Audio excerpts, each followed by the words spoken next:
Welcome to 30 Minutes of Faith. We're here today with Ramona Goodge, who is a ministerial student for the Center for Spiritual Awareness and one who serves in the interfaith community. Welcome. Thank you, John. Nice to have you here. Thanks. Can we start, please, with background on where you were born and raised and grew up and those kinds of things? Certainly. I'm proud to say that I'm a Buckeye from Ohio, and I grew up in a very small farming community, so I feel pretty comfortable right here in the Central Valley. I grew up in a fairly large family with 2 older brothers and 2 older sisters, and was in a family that was grew up in a very fundamental church. Congregationalists, you know, I always teased my mother that we came from the lineage of Puritans, you know, the straight back pews and going to church all day Sunday, and almost it felt like every day throughout the week. So faith has always been a big part of my family, and going to church has always been a big part of the family. So it still is a big part of my entire family. Are your parents still living? No, both of my parents are gone, and just recently I lost my mother in the last year. And the church and that whole community, the communal aspect was a big support for my mother during her final couple of weeks and months and throughout her illness. And her faith was a big part of her as she went through her illness. And so I just see that as just being such a strong part of our being. Did you have a happy childhood? Oh, I did. I did. You know, growing up in the country, I can't see any other way of growing up. You know, I had a great childhood. You know, I had my own horse, I had my own dog. You know, growing up on a farm, I think, is a great way to grow up. You have responsibilities, it's hard work, but it's great fun too. I was born in a town with 219 people, and I thought the whole world evolved around it. And after my father died, we moved to the city, 4,000 people. That was real exciting. Are your brothers still an active part in your life? They are. I have to go back to what you said. I graduated, my graduating class was 88 students. And now I talk to these people, that they have graduating classes of 400, and I'm thinking that was more than we had in our entire school system. Yes, my brothers are still very much a part of my sisters as well, and my nieces and nephews. And as a matter of fact, I have 18 great nieces and nephews, and I keep telling them I'm too young to be a great aunt. I just refuse that, yeah. I won't ask you to sing it, but could you still sing your school song? No. But it goes to Old Wisconsin. I know that's the music that goes behind it. How important is family to you personally? Family is very important. I think that family, even though my family is all still back in Ohio, a couple of the nieces and nephews have moved away from the home area, we're still a very close-knit family, and we stay in contact with one another. And I think that family, that's your support system that you go back to when everything else kind of starts to crumble away. Thank goodness for email and digital. And Facebook. And Facebook. Yeah, the nieces and nephews have taken me clawing to Facebook. I didn't want to get on it, But the nieces and nephews were like, if you want to see pictures of the great nieces and nephews, you got to join up with Facebook. What brought you to Sacramento? Well, I came to California after I graduated from college because of college friends, to see the Great West, And then eventually I just kept moving north, and it was work that brought me to Sacramento.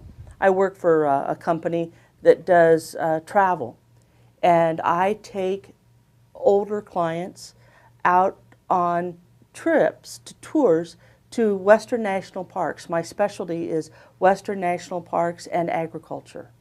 So I teach natural history and agriculture all over the western United States. And so it was through that work that brought me to Sacramento. Until I went to boot camp, I had never been out of the Rocky Mountain area other than a vacation or two at the ocean. But I had no idea what the Midwest was, or the East, or the Eastern Seaboard. And we have a great variety in America. And that is true with religions, is it not? Absolutely. When I was in college, I went to college to be a teacher. And it was my intention at the time, I went to school to be an English teacher, and it was my intention at the time to follow up with a master's degree in comparative religion, because I was so fascinated in my studies in English. I was so fascinated with looking at how there were similar creation stories. And I was just looking at the similarities in the creation stories that followed through literature. And I thought, if we could have all those same creation stories in all these different cultures, because my minor was in social geography, and I looked at those threads, and I thought, I need to get a master's in comparative religion. And so it's taken me, well, we won't say how many years, but a lot of years, over 30 years, to now where I'm starting to get my master's now in ministerial. I'm going to ministerial school now, and I'm getting my master's degree through the religious science, which allows me to study all those different faiths. And to look at these, and being involved in the interfaith community allows me to go back to what I was originally interested in, is all that common thread that runs through all the faiths. And I'm just fascinated by that. How did you come specifically to the Interfaith Council, interfaith gatherings and setups? It's that interest that really underneath all of the dogmas of all the religions,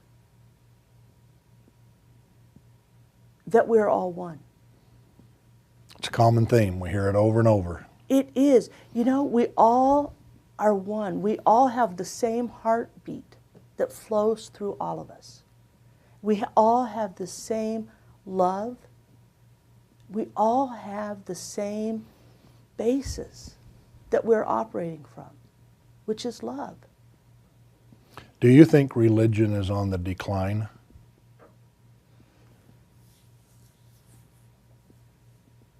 I don't think that religion is on the decline.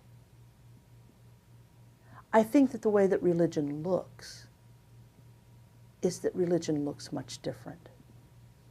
We've talked before that, for instance, in college, in the 60s, the big theme was God is dead. And you'd see billboards that say, well, he's not really dead, he's just on vacation, or he's gone hiding in the universe somewhere. Mm-hmm. In the last generation, interfaith has really strengthened per se as interfaith. Mm-hmm. Everybody's interested in we are the same, we are all children of God. But organized religions are losing their memberships. So how do you think things are going there?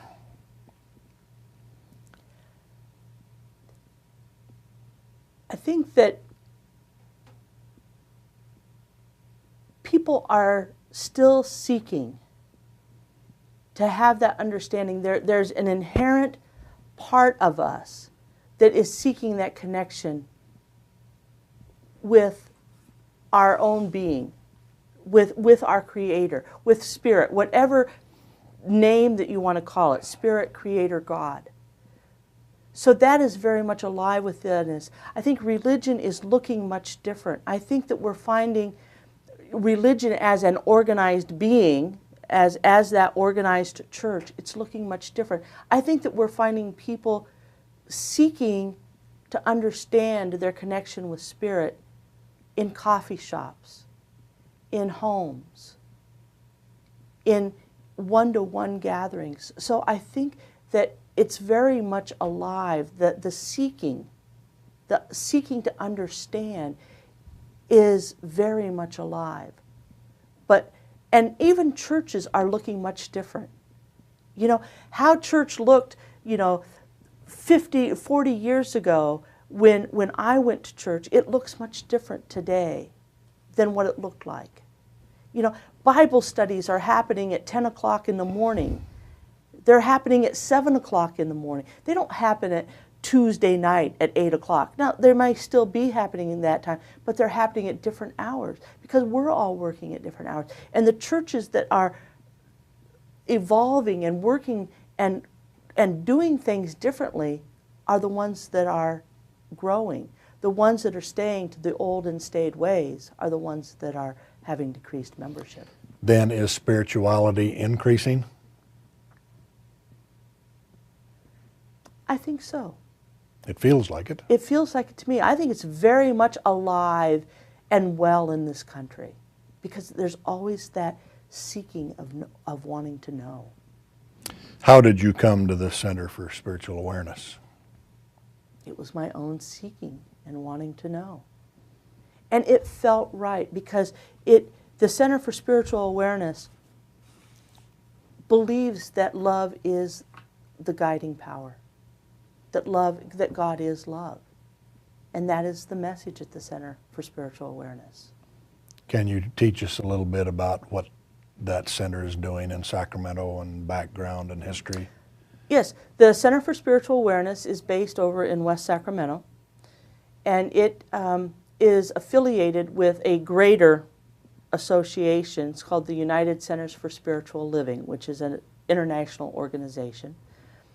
The Center for Spiritual Awareness is very much involved with the homeless programs, especially in West Sacramento, and also with children. That are their two main focuses, and working with the teenagers over there and young children. And so those are our two largest programs that we have there. But the basis for everything is everything. Every action is either a call for love or an expression of love. Is spirituality always a personal thing? Can it be tag teamed? Is it in the family, in the workplace? Where do we find spirituality? Is it always just a personal search? You're just looking, just you?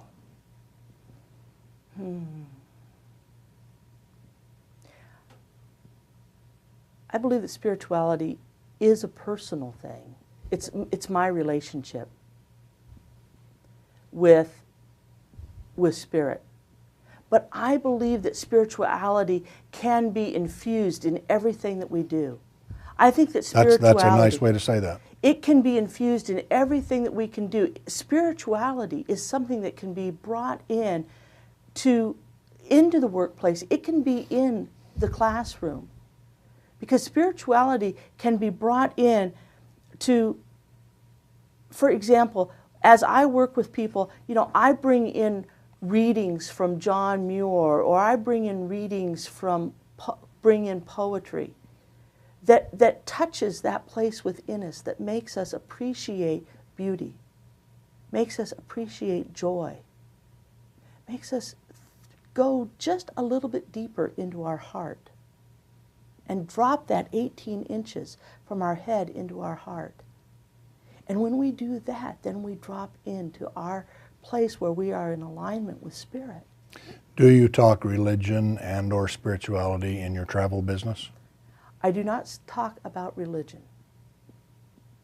I avoid 3 topics: religion, politics, and sex. But I will talk about touching that place within my heart where I know that I am one with something greater than myself. And people resonate with that. People will respond when I talk about looking at the beauty of creation and knowing that there is something greater. When I talk about that, I look at the magnificence of the mountains, or I look at the beauty of a tree and how magnificent it is how a tree functions, how a tree works. Or talk about how trees are in community with one another. And the roots of a tree intertwine, and it's the only way that a sequoia tree can stand, because its roots are only 4 feet deep. Yet this tree is 250 feet tall, that it has to intertwine its roots with the other trees around it. And so that tree stands in community and works in community with the other trees because it is intertwined and enmeshed with one another, and it depends on the other trees. And I talk about that being in community. They understand that. And that touches their heart. Have you ever been up to the Lady Bird Johnson Redwood Grove up the coast? The first time I went there, that was a spiritual experience for me. They were bigger and stronger and more majestic than all of the other great big ones that were all around them. And even the temperature was different in that grove, and that was a real spiritual experience. So would you say that your clients and your customers are connecting with that awareness of what nature and what is all about us unfolds? Oh, absolutely. Absolutely. We can go out, you can go out, and I use nature so much as a teaching tool, as a way of teaching that we are just one with this, and that you can step out. I mean, what better tool than looking at the ocean to understand infinity? Do you have a favorite national park? Oh, Sequoia is my favorite. Because what a cathedral. There is no cathedral grander than a cathedral of sequoias. Yeah. Where do you rank Yosemite? It's up there, but it's not one of my favorites. There's too many people. But the waterfalls this year were wonderful. Oh, spectacular. Were you taught spirituality, that inner awareness as a child? I was. Were your parents spiritual?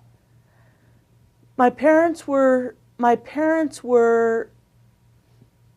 more fundamentalists.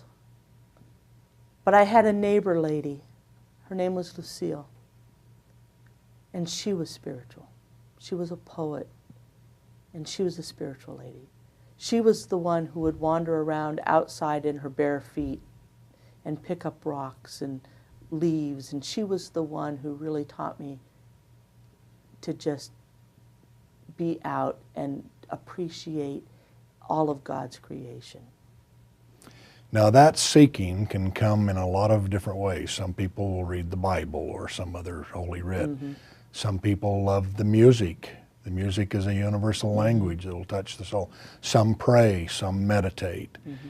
Is there a part of that in spirituality that you find you're passionate about or that you really enjoy? For me,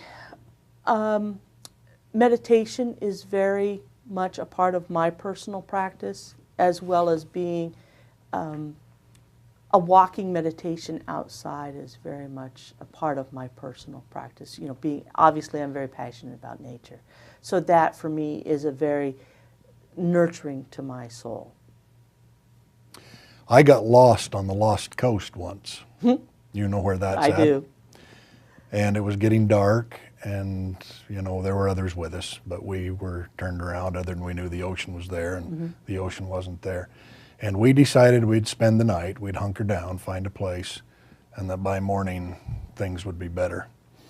And the nighttime sky and the surf just were magnificent. And morning brought a fresh day and a new start, and you know, away we went. Do you like the ocean preferably over mountains, or not necessarily? I have to say it depends what mood I'm in. Fair enough. Yep, it depends. Sometimes I go to the ocean because there's that sense of vastness. And that's that place of just infinity. And there in the ocean is that place where you know, you can just watch it, and it's like, you know, infinity, and you know there's that sense of eternal, because it just continues and continues. And then you have the sunrise, and you have the sunset, and you have the promise of a new day. Hard to beat the beauty of the sun setting into the ocean. Absolutely. Now, you're talking about you're a student now working towards becoming a minister. Mm-hmm. What will you do once you're ordained? Well, that's kind of a joke among ministerial students, because what I've learned so far, I'm 2 years into a 4-year program, and what I've learned so far is that you start into the program thinking you know what you're going to do, and then God has other plans for you. So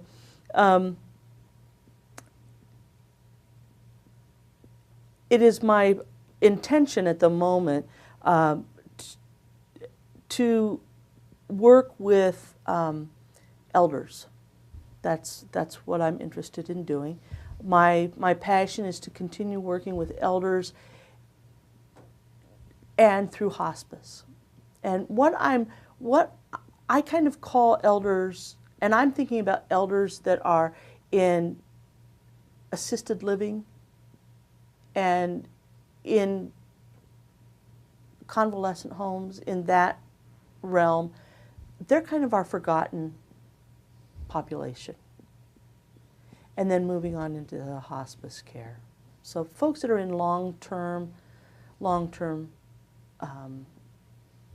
illnesses, or maybe not quite into long-term, but those that are in assisted living, they kind of go away and are forgotten. And so that's kind of the target population that I'm looking at working with. I've been in a choral group for a lot of years that sings in convalescent centers. We do an awful lot in the holidays, and it's a joy to watch the elderly people sort of come to life. Will you stay in Northern California to do that? I believe so. That's my intention, to stay here. So are you stuck in California the rest of your days? No, I don't need to be. I have no reason to. I have nothing keeping me here. So, if I end up somewhere else, that's fine as well. We've been in Sacramento for 30 years, and one of the things we've liked about it is it can be rural, or it can be the state capital, downtown, busy city at the same time. You can get to the ocean, you can get to the mountains. That's the beauty of it. It's a wonderful place. That's the beauty of it. How about your future in Interfaith? Where will that lead you? That is a very major part of my future. That is one of the main reasons why I am involved with the United Centers for Spiritual Living. That's the international organization I'm with. They have a global heart vision, which is part of their main philosophy, and that global heart vision is to see a better world for everyone. And the global heart vision is to see a better world from everyone, and it starts from the heart. And that is that, and their basic philosophy is that we all are one, and to create a better world starting from the heart. And that is interfaith. So that global heart vision is my vision. And so that is interfaith. The best example that I can give of that is the work that I have done with elders and in hospice. You know, the best example I can give is that I was at the bedside of a man who was dying, and he was Lutheran, and his wife was a beautiful Japanese lady who was Buddhist. And they, as he was dying, his children were Lutheran, and her children were Buddhist. And the children were having problems with the two religions. And I was able to go in there and facilitate and answer the questions for both of those families. And that was the beauty of going in there with an open heart and from a basis of the interfaith to bring those two families together who at that very moment were not looking at their father, but were looking at the two religions. They were worried about where he was going to go because, there was all this conflict up. And I was able to take that conflict and help that conflict dissolve and get them back to love. That's the beauty of interfaith. What do you think we should be doing in Sacramento specifically as an interfaith group?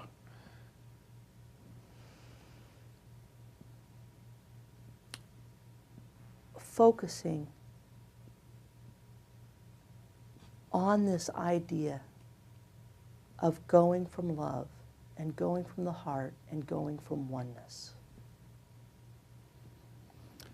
If you could wave a magic wand in your life, what would you like to see go away? Borders and labels. Labels. We spend a lot of time labeling people and then have to work twice as hard to tear the label off. Mm-hmm. We're anxious to help do that, and I think those that are sincere in the interfaith work don't want to see that you are, I am, they are. We just all want to be children of God. Mm-hmm. Well, thank you for being with us. Thank you. It's been a delight to visit with you, and wish you well in your travels and in your continuing studies to become a minister. Thank you. Okay, thanks so much. Thank you, John.